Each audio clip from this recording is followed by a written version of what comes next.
పాటలు సిద్ధపరచాలి.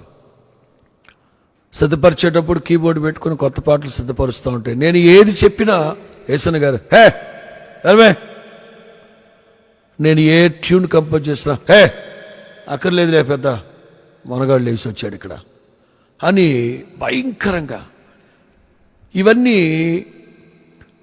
మేరెక్క చూస్తూ ఉన్నారు.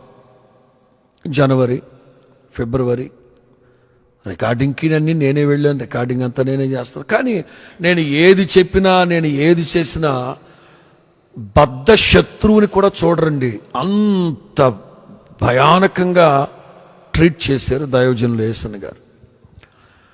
సరే ఇవన్నీ మేరెక్క చూస్తూ ఉంది. రికార్డింగ్ అయిపోయింది, సీడీ తీసుకొచ్చుకున్నాం. మార్చి నెల గుడారాల పండుగ. గుడారాల పండుగలో అప్పట్లో మెయిన్ రోడ్డు దగ్గర రిబ్బన్ కట్ చేసి గ్రౌండ్లోకి వెళ్ళేవాళ్ళు అందరూ. ఫొటోస్ అవన్నీ నేను తీస్తూ ఉండేవాడిని.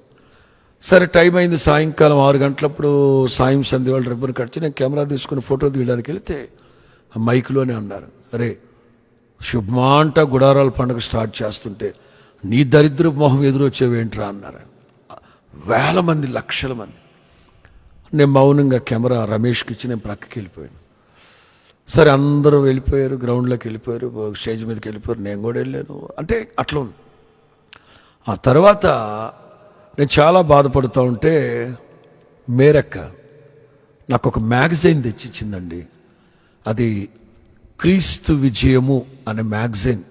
ఐ థింక్ డివి డానియల్ గారు, అది మన చెన్నై వాళ్ళది అనుకుంటాను. క్రీస్తు విజయం మ్యాగజైన్ తెచ్చించి ఇందులో సంపాదకుని లేఖన ఒకటి ఉంది, చదవమని ఇచ్చారు. దాంట్లో చూస్తే నిజమైన విజయం అంటే ఏంటో తెలుసా అని ప్రశ్న.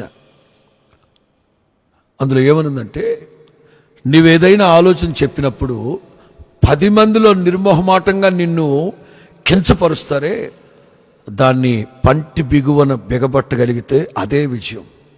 ఇట్లా చాలా పాయింట్స్ ఉన్నాయి. నేను అన్నాను, మీరు బాగానే చెప్తున్నారక్క, కానీ దీన్ని నా వాడుకలోకి వచ్చేసరికి నా వల్ల కావట్లేదు. కాకపోతే ఎలాగా? నువ్వు ఇవన్నీ అనుభవిస్తేనే కదా రాబోయే రోజుల్లో లక్షల మందిని ప్రభావితం చేయగలవు దేవుని వైపు అన్న నిన్ను ఒక మార్గంలో నడిపిస్తున్నా. నేను ఇక్కడ రాసుకున్నది ఏంటంటే, ప్రియులారా, మనుషులు మనల్ని నడిపిస్తూ ఉన్న విధానాన్ని బట్టి మనకు డిసప్పాయింట్మెంట్. అది రాసుకుంది ఏంటంటే, మనుషులు మనల్ని ట్రీట్ చేసే విధానం, మనుషులు మనల్ని ట్రీట్ చేసే విధానం. మనము మన బంధువులు ఉన్నాం, మనం ఏది చెప్పినా వినరు, మనం ఏది చేసినా ఊరుకోరు. ఇది 2002లో జరిగిన సంభవం గుడారాల పండుగప్పుడు. సరే నేను ఆ మ్యాగజైన్ పట్టుకున్నాను. ఆ తర్వాత గుడారాల పండుగలు ముగించిన తర్వాత నా ప్రార్థన చేసి తీసుకెళ్ళి తెనాల్లో వదిలిపెట్టారు. 1 year దాటింది. 2003 గుడారాల పండుగ. గుడారాల పండుగ మెయిన్ గేట్ దగ్గర రిబ్బన్ కట్ చేయాలి, వెళ్ళిపోవాలి. నేను పోయినసారి కోప్పడ్డారు కదా, అది మనసులో పెట్టుకుని ఎందుకులే నేను దూరంగా ఉన్నాను. ఆ లక్షల మంది వినేటట్లుగా మైక్లో అన్నారు, వెస్లీ ఎక్కడరా, వెస్లీ ఎక్కడున్నాడు రా, అక్కడున్నారంట, రారా, నువ్వు లేకుండా గుడారాల పండుగ ప్రారంభించడం ఎలాగరా, నువ్వు లేకుండా ఏమిట్రా.